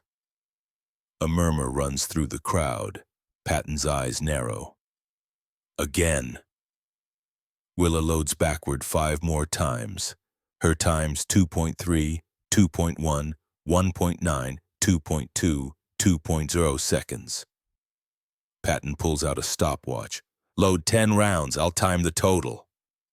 Willa loads 10 shells in rapid succession. Turn, guide, ram, click, turn, guide, ram, click. Her body moves like a machine, no wasted motion, pure efficiency, click. 22 seconds, Patton announces. 10 rounds in 22 seconds, that's 2.2 seconds per round average. He turns to the instructor loaders. "The rest of you, I want to see times." One by one, the 20 instructors demonstrate.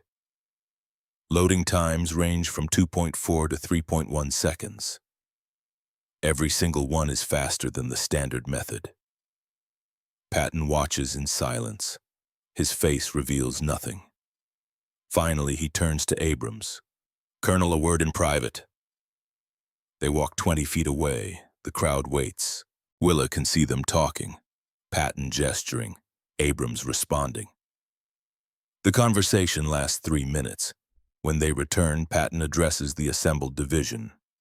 Gentlemen, I've spent my entire career studying warfare, tactics, strategy, logistics, and I've learned one fundamental truth: wars are won by soldiers who adapt faster than the enemy, not by soldiers who follow doctrine blindly.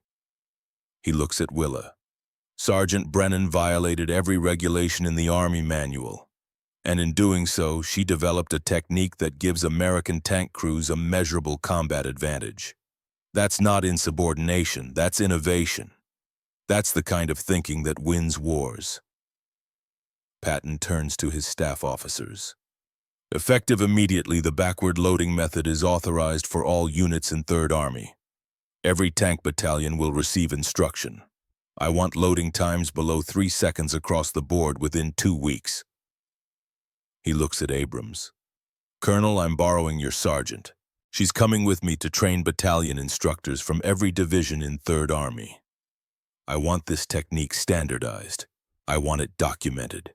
And I want it implemented before we cross the German border. Abrams nods. Yes, sir. Patton walks to Willa, extends his hand. She shakes it, surprised. Generals don't shake hands with sergeants. Miss Brennan, you've done something remarkable. You've taken a weakness, being left-handed, being injured, being told you can't do something, and you've turned it into an advantage. That's the American way. That's how we win wars. He releases her hand. I expect great things from you, Sergeant. Don't disappoint me. No, sir, I won't. Patton climbs back into his command car. As it drives away, the crowd erupts in applause. Willa stands there surrounded by soldiers and thinks about Declan, about her brother who died because someone took 6 seconds too long. 6 seconds. She's cut loading time to 2 seconds. She saved hundreds of lives, and now, with Patton's backing, she'll save hundreds more. It's not enough to bring Declan back. But it's something. October 8th, 1944. Morning. Captain Harrison appears at the training field where Willa is instructing 20 new loaders. She sees him standing at the edge of the group, watching. When the session ends, he approaches. Sergeant Brennan. Sir? Harrison looks uncomfortable. I owe you an apology. I spent 3 weeks fighting your technique because it violated regulations, because it wasn't how we've always done things. He pauses. I lost 2 more loaders last week. Good men. Both died because they were too slow. He pulls out a notepad. I'd like to observe your training. Learn the technique properly so I can teach my own crews. Willa hands him a practice shell. Turn your back to the breech, sir. Use your dominant hand. Let physics do the work. Harrison tries it. Awkward at first, then smoother. 3.8 seconds, Willa says. With practice, you'll get below 3. Harrison nods slowly. I was wrong about you, Sergeant, and I'm sorry. You weren't wrong to question, sir. You were just wrong to stop looking for answers. It's not forgiveness, but it's understanding. And sometimes that's enough. Harrison stays for 3 hours, practices, takes notes, asks questions. When he leaves, he can load consistently at 3.4 seconds. Thank you, Sergeant, he says. My crews deploy next week. This might keep them alive. That's all I want, sir. Harrison salutes. Walks away. Willa watches him go and thinks, one more believer. One more commander who'll teach his crews. One more chance to keep brothers alive. The technique spreads like ripples in water. Wider. Faster. Farther. October 15th, 1944. 11 o'clock in the morning. Willa's 14th combat engagement happens without warning. She's been reassigned to a new crew. Temporary duty while she travels between battalions training instructors. The tank commander is a lieutenant named Frank Walsh, 23 years old, fresh from officer training. The gunner is a corporal named Eddie Riggs. The driver is a private named Danny Kowalski. Danny, Same name as Declan. Willa tries not to think about that. They're running a patrol route near Metz when the ambush happens. 3 Panzers hidden in a grove of trees open fire at 400 yards. The first round misses by 10 feet. "Contact!" Walsh yells. "Gunner target left." Willa already has a shell in her left hand. Turns her back. Loads. Click. 2 seconds. Riggs fires. Miss. The Panzer's moving. Reload. Willa loads. Click. 2 seconds. Riggs fires again. Hit. First Panzer brews up, but now the second Panzer has their range. The round hits the Sherman's turret at an angle. Doesn't penetrate. But the impact throws Walsh against the turret wall. He goes down, blood streaming from a head wound. "Commander's hit!" Riggs shouts.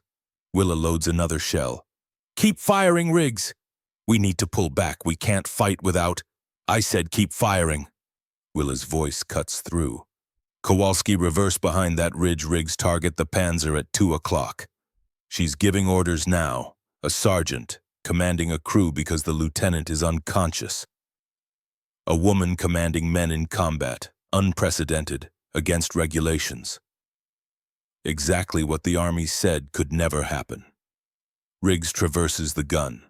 On target and fire, Willa loads. Click, the shell catches the second Panzer in the side armor. Penetrates. Explosion. 2 down, 1 to go, but the third Panzer is smart. Its commander has seen what happened. He's not charging. He's using cover, moving behind buildings. "I can't get a shot," Riggs says.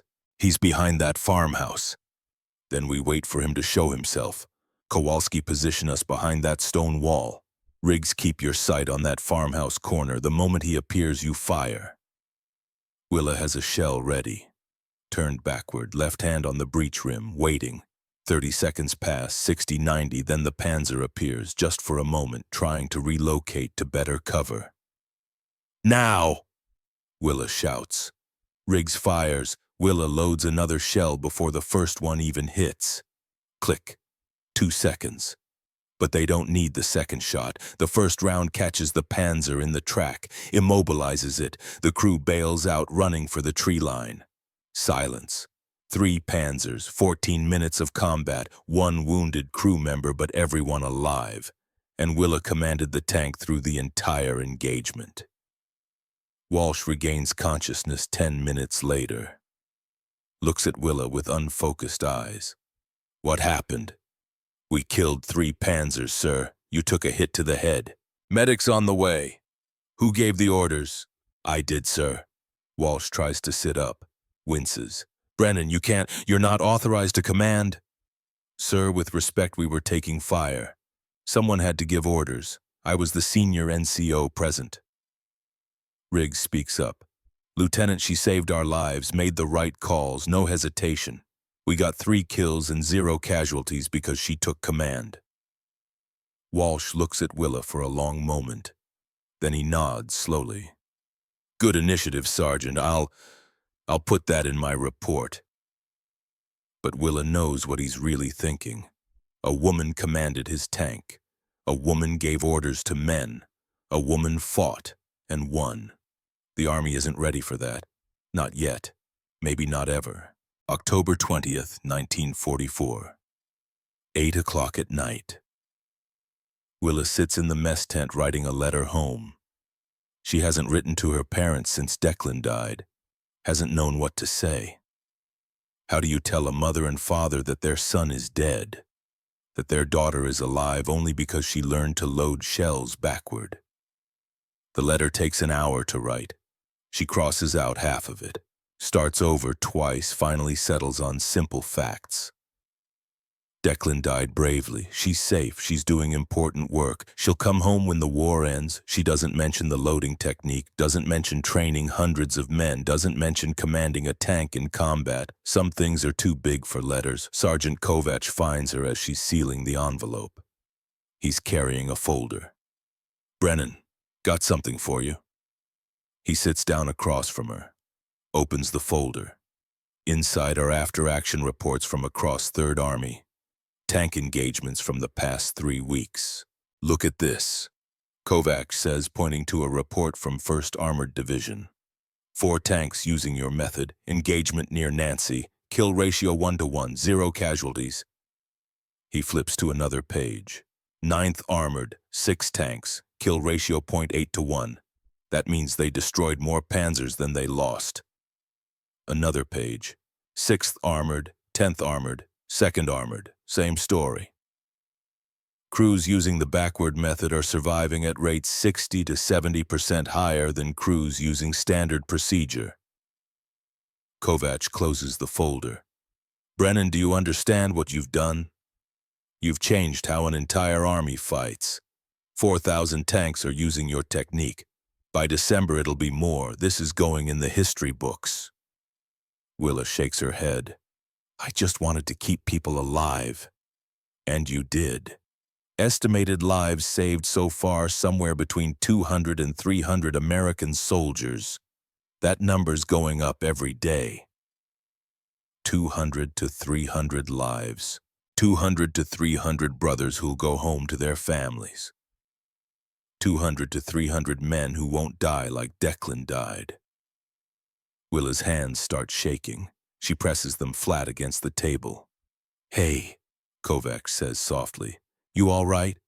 I keep thinking about my brother, about how he died because someone was too slow. And now I've made sure hundreds of other people don't die the same way. But it doesn't bring him back. It doesn't change the fact that he's gone. No, Kovac agrees. It doesn't change that. Nothing will. But you know what? You honored him. You took his death and you made it mean something. You made sure other loaders learned from his sacrifice. That's not nothing, Brennan. That's everything. Willa wipes her eyes. I just wish he could see what happened. Wish he could know that his death led to this. Maybe he does know. Maybe wherever he is, he's proud of his sister who refused to give up, who broke every rule and saved hundreds of lives. Kovac stands. Get some sleep, Sergeant. Tomorrow you're training another batch of instructors. Patton wants them ready by the end of the week. He leaves. Willa sits alone in the mess tent, her letter home on the table in front of her. Outside she can hear tank engines, crews preparing for tomorrow's operations, men who are alive because she taught them to load backward. She touches Declan's ring on her left hand. I kept my promise, she whispers. I'm keeping them alive. And somewhere maybe Declan hears her. May 8, 1945. Victory in Europe Day. The war ends on a Tuesday. Willa is at division headquarters when the announcement comes through. Germany has surrendered. The fighting in Europe is over. Men erupt in cheers. Some cry. Some just sit in stunned silence, unable to process that they've survived. Willa walks outside, finds a quiet spot behind the motor pool, sits on the hull of a Sherman tank. She made it. She survived. Declan didn't. That fact sits in her chest like a stone. Will sit there for the rest of her life. A jeep pulls up. Colonel Abrams climbs out. Sergeant Brennan, been looking for you. Sir. Abrams sits on the tank hull beside her. It's over. We won. Yes, sir. They sit in silence for a moment. Then Abrams pulls an envelope from his jacket. This came through official channels this morning. Recommendation for Bronze Star. Your actions on October 15th when you assumed command of Lieutenant Walsh's tank and destroyed 3 enemy vehicles. Willa takes the envelope. Doesn't open it. There's a problem, Abrams continues. Army regulations don't allow women to receive combat decorations. Women aren't officially allowed in combat roles, so the recommendation was denied. Willa nods slowly. I understand, sir. I don't think you do. That's why I'm also presenting this. He hands her a second envelope. Promotion to Staff Sergeant. Administrative, not combat-related, so it's allowed. And a commendation for exceptional service as Chief Loader Instructor. That one's approved. Sir, I don't need medals or promotions. I just wanted to keep people alive. I know. You've said that about 100 times. Abrams looks at her seriously. But you deserve recognition, Brennan. You changed warfare. You saved by our best estimates between 400 and 500 American lives. Your technique was used in every major engagement from October 1944 through May 1945. It's still being taught to new crews. 400 to 500 lives. 400 to 500 men going home to their families. 400 to 500 brothers, sons, husbands who survived because a 20-year-old woman refused to be too slow. What happens now? Willa asks. Now you go home, back to Detroit, back to your life. Abrams stands. The Army doesn't need tank loaders anymore. War's over. But Sergeant Brennan, the world needs people like you. People who look at impossible problems and find solutions. People who break rules when the rules don't work. He salutes her. She returns it. Take care of yourself, Sergeant. You too, sir. Abrams drives away. Willa sits on the Sherman tank holding her promotion papers, watching the sun set over France. Tomorrow she'll start the journey home. Back to Detroit. Back to Ford. Back to a life where nobody knows what she did.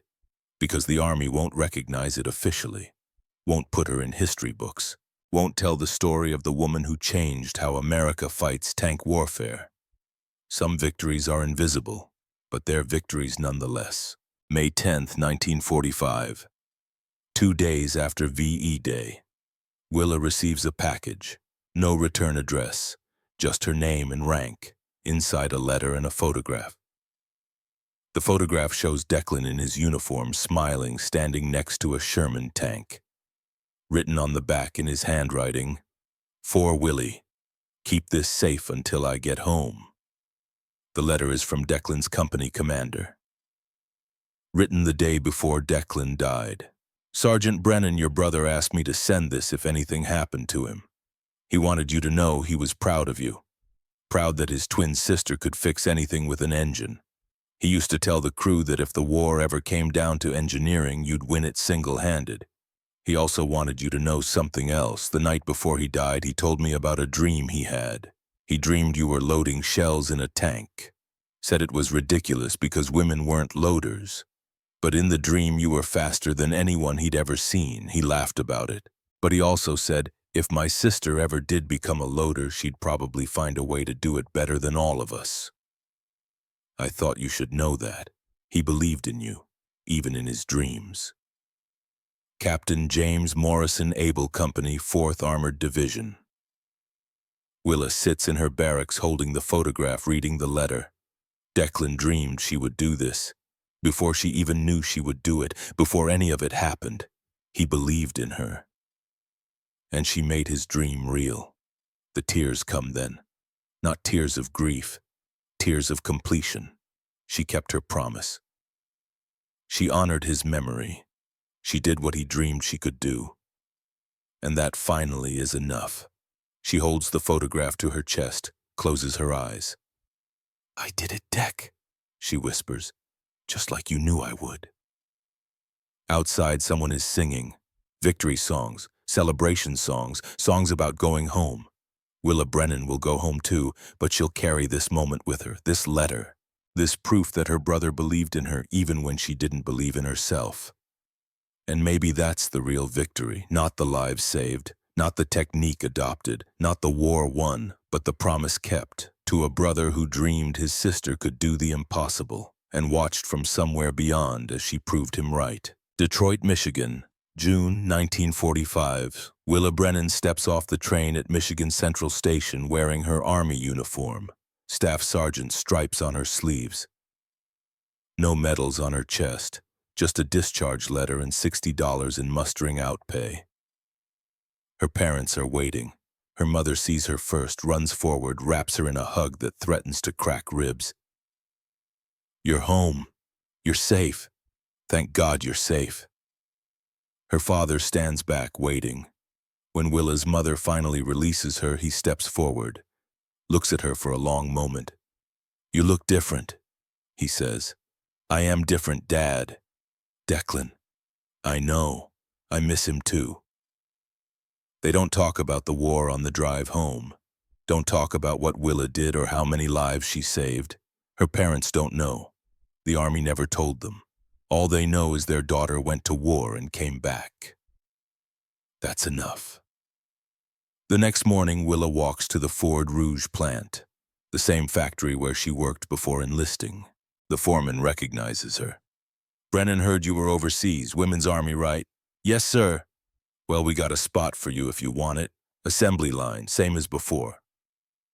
Willa looks at the assembly line. Hundreds of workers, thousands of parts, everything in order, everything following the rules. Actually, she says, "I was hoping for a position in maintenance. I've got experience with tank engines now, transmissions, mechanical systems." The foreman laughs. "Honey, we don't put women in maintenance. That's men's work." Willa feels something cold settle in her stomach. She commanded a tank in combat. She trained thousands of soldiers. She changed how an entire army fights. But here in Detroit in peacetime America, she's just a woman. And women don't do men's work. "I'll take the assembly line position," she says quietly. Because what choice does she have? The war is over. The recognition she never received in the army certainly won't come in civilian life. Nobody will know what she did. Nobody will care that she saved 500 lives. She's just Willa Brennan from Detroit, assembly line worker, woman who went to war and came back. That's all she'll ever be. 1947. Willa marries a man named Thomas Riley. He was an infantry sergeant. They met at a veterans gathering. He's quiet, kind, understands nightmares and the way certain sounds can send you back to France. They don't talk about the war much. Most veterans don't. But sometimes late at night, Thomas asks about her service. "What did you do over there?" he asks. "I was a mechanic, fixed tanks."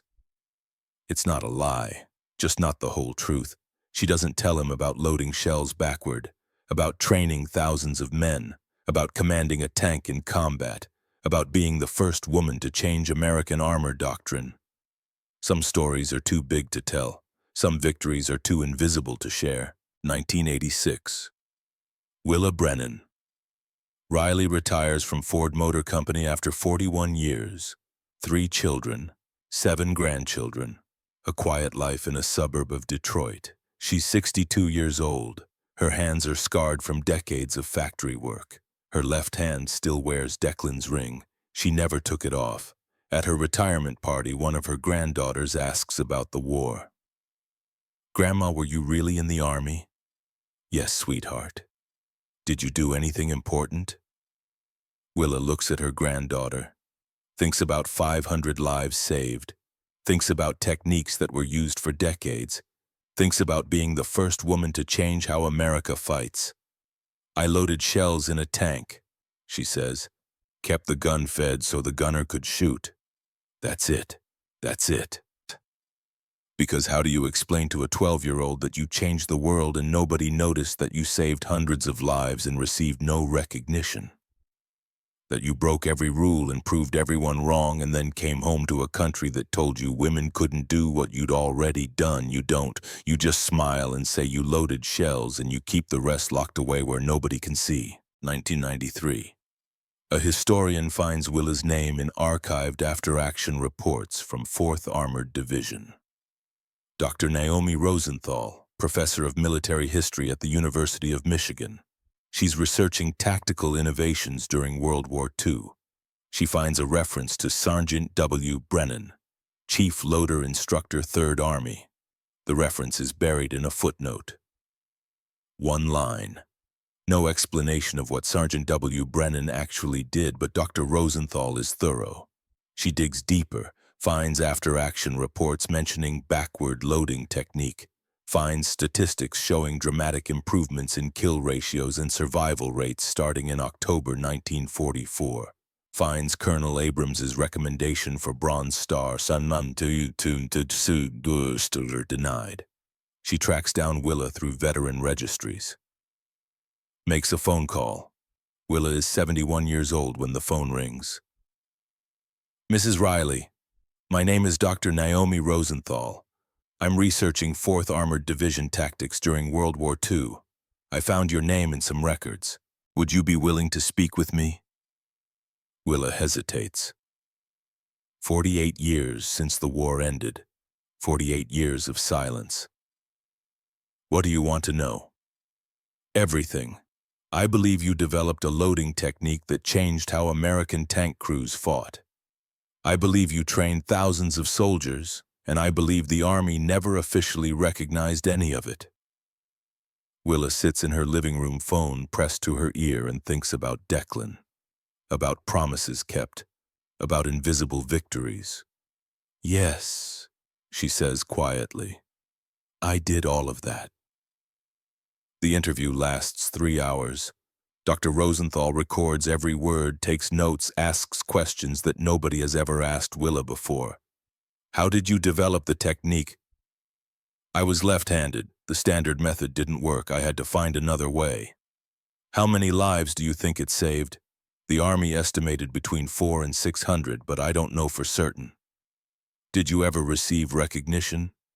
No. Women weren't officially allowed in combat roles, so none of my combat service counted. How does that make you feel? Willa is quiet for a long time. Honestly, I don't know. Part of me is angry. I did everything they said women couldn't do, and nobody cared, but another part of me, I kept people alive. 500 men went home to their families because I refused to be too slow. That matters more than medals. Dr. Rosenthal publishes her research in 1994. A paper titled Tactical Innovation from the Front Lines, the Untold Story of Sergeant Willa Brennan. It's published in a military history journal. Circulation may be 3,000 people, most of them academics. The world doesn't notice, but Willa has a copy, keeps it in a drawer. Sometimes takes it out and reads it, sees her story in black and white, proof that she existed, proof that she mattered. It's not a bronze star, but it's something. March 2004. Willa Brennan. Riley dies at age 82, peacefully, in her sleep, surrounded by family. Her obituary in the Detroit Free Press reads, Willa Brennan Riley, 82, of Dearborn, WW2 veteran, Ford retiree, beloved mother and grandmother. 43 words, no mention of what she did, no mention of lives saved, no mention of being the first woman to change American armor doctrine. Just another veteran, just another woman who served and came home. The funeral is scheduled for a Saturday. Small service, family and a few friends, nothing elaborate. Willa wouldn't have wanted elaborate, but on the day of the funeral something unexpected happens. 11 strangers arrive, all men, ages ranging from 62 to 81, all wearing veteran caps, some Army, some Marines. Willa's daughter, Sarah, doesn't recognize any of them. Excuse me, she says to the first man. Did you know my mother? The man is 78 years old, white hair, leaning on a cane. He looks at Sarah with eyes that have seen too much. Ma'am, I never met your mother, but I'm alive because of her. I don't understand. My name is Jacob Morrison. No relation to Corporal Jack Morrison, who served with your mother, but I was named after him. I'm his nephew. My Uncle Jack talked about your mother until the day he died in 1987. Said she was the finest soldier he ever served with. Said she saved his life 14 times. He reaches into his jacket, pulls out a faded photograph, a young Marine standing next to a Sherman tank. I served in the 1st Marine Division, 1951. The man who trained me learned his technique from someone who learned from your mother. The backward loading method. I could load a shell in under 3 seconds. That speed saved my life in at least 4 engagements that I can remember. One by one, the 11 strangers introduced themselves. Robert Hayes, tank loader, 3rd Army, 1944. Trained directly by Willa. Michael O'Brien, son of a loader Willa trained. His father died in 1987 but told Michael about the woman sergeant who changed everything. David Kovacs, grandson of Sergeant Raymond Kovacs. My grandfather talked about her until the day he died, said she was the finest soldier he ever served with. Thomas Riggs, son of Eddie Riggs, the gunner from Willa's October engagement. My dad said your mother commanded his tank when the lieutenant was wounded. Said she made the right calls under fire, saved their lives. 8 more men, all connected to Willa, all alive because of decisions she made, techniques she taught, innovations she developed. None of them had ever met her, but they knew her name. They came to say thank you. The funeral service is supposed to be simple. But Sarah asks each of the 11 men to speak, to tell their stories. One by one they approach the casket. One by one they salute. One by one they share how Willa Brennan changed their lives. The 10th man approaches. He's 69 years old, carries a worn manila envelope. "Ma'am," he says to Sarah, "my name is Daniel Kowalski. I was the driver in Lieutenant Walsh's tank, October 15th, 1944. Your mother took command when the lieutenant was wounded. She gave the orders, she kept us calm, she got us through." He places a photograph beside the casket, young Willa in coveralls standing next to a Sherman tank wrench in her left hand. "I've carried this photo for 60 years, he says. Kept it in my wallet. Every time I looked at it, I remembered I'm alive because a 20-year-old woman refused to quit, because she broke every rule and proved everyone wrong." He salutes the casket one final time. "Thank you, Sergeant Brennan, for everything." The last man is the oldest, 81, moving slowly. He approaches the casket with tears running down his face. He doesn't speak at first, just stands there looking at the closed casket. Finally, he turns to Sarah. "My name is Daniel Brennan," he says quietly. "Declan Brennan was my father." Sarah's breath catches. You're my cousin." "I never knew my father. He died 2 days before I was born, September 17th, 1944. But my mother told me about him, and she told me about his twin sister, the woman who refused to let anyone else die the way he did." He pulls a photograph from his pocket. Young Declan and Willa teenagers standing in front of their parents' house in Detroit, arms around each other's shoulders, identical smiles. "My mother received a letter from Sergeant Kovacs in 1945. He told her what Aunt Willa did, how she honored my father's memory, how she saved hundreds of men by developing a technique that kept them alive." Daniel's voice breaks. "I've spent my whole life wishing I could meet her, to say thank you for making sure my father's sacrifice wasn't meaningless, for making sure his death led to something that saved others." And he places the photograph beside the casket. "I brought this for her, so she'd know that Dad's family remembers, that his son knows what she did." He straightens, salutes. "Rest easy, Aunt Willa. Dad would be so proud." Sarah stands at her mother's funeral surrounded by 11 strangers who came to honor a woman they never met, and for the first time she understands what her mother never told her. Willa Brennan wasn't just a factory worker, wasn't just a veteran, wasn't just a quiet woman who lived a quiet life in Detroit. She was a warrior, an innovator, a woman who changed warfare and saved hundreds of lives, and nobody knew until now. Fort Knox, Kentucky. Present day. The Patton Museum of Cavalry and Armor houses the largest collection of armored vehicles in the United States. Tanks from every era, every conflict, every evolution of American armor warfare. In the back corner of the main hall sits a restored M4 Sherman, serial number 3089267. The same tank Willa Brennan crewed during the engagement on September 19, 1944.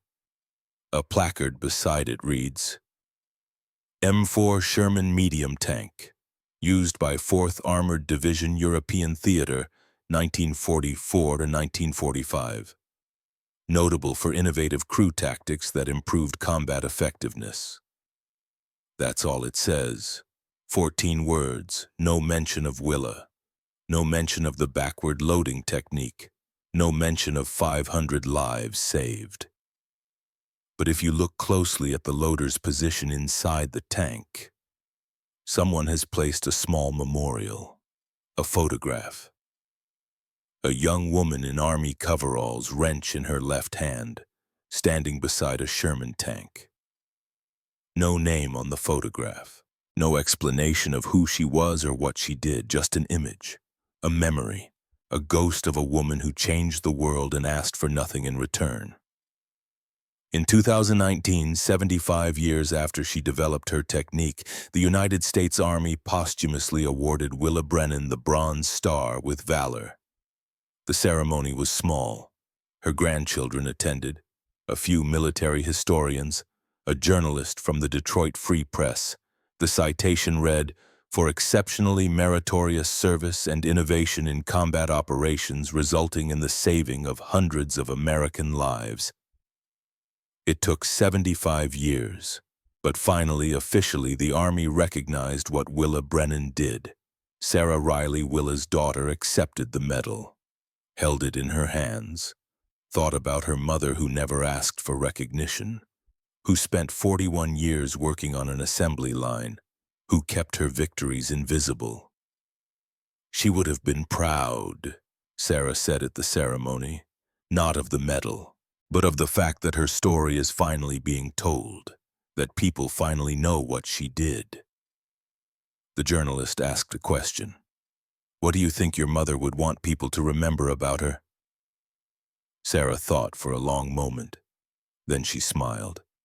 She'd want people to remember that sometimes the best way forward is backward, that rules exist to be broken when they don't work, that being different, being left-handed, being a woman, being told you can't isn't a weakness, it's a strength. She looked at the bronze star in her hands. And she'd want people to know that heroes don't always look like what we expect. Sometimes they're quiet women from Detroit who fixed machines and refused to let anyone die the way their brother died. Sometimes heroes are invisible, but they're heroes nonetheless. Sarah placed the medal in a display case at the Patton Museum next to the photograph of her mother standing beside a Sherman tank. Above it, a new placard now reads, "Staff Sergeant Willa Brennan, 4th Armored Division, 3rd Army, developer of the backward loading technique, estimated American lives saved. 580 to 620, first woman to change U.S. Armor Doctrine, 1922-2004. I just wanted to keep people alive. Sergeant Willa Brennan, 1993. Every year on September 19th, a small ceremony is held at Fort Knox. Tank loaders from the modern Army gather at the museum. They stand in front of Willa's photograph. They salute, because they understand. They understand that what they do, how they load, how they fight, how they survive, it all traces back to a 20-year-old woman who turned her back on the rules and found a better way. They understand that innovation doesn't always come from generals or engineers or tactical theorists. Sometimes it comes from a scared kid with one working arm and a promise to keep. Sometimes it comes from grief and determination and the refusal to let anyone else die the way her brother died. Sometimes it comes from being told you're wrong and proving everyone right. Willa Brennan changed warfare, not with speeches or medals or official recognition, but with her left hand and her back turned in 3 seconds that meant the difference between life and death. She saved 500 lives, and for 75 years nobody knew her name. But now they do. Now they remember, and that finally is enough.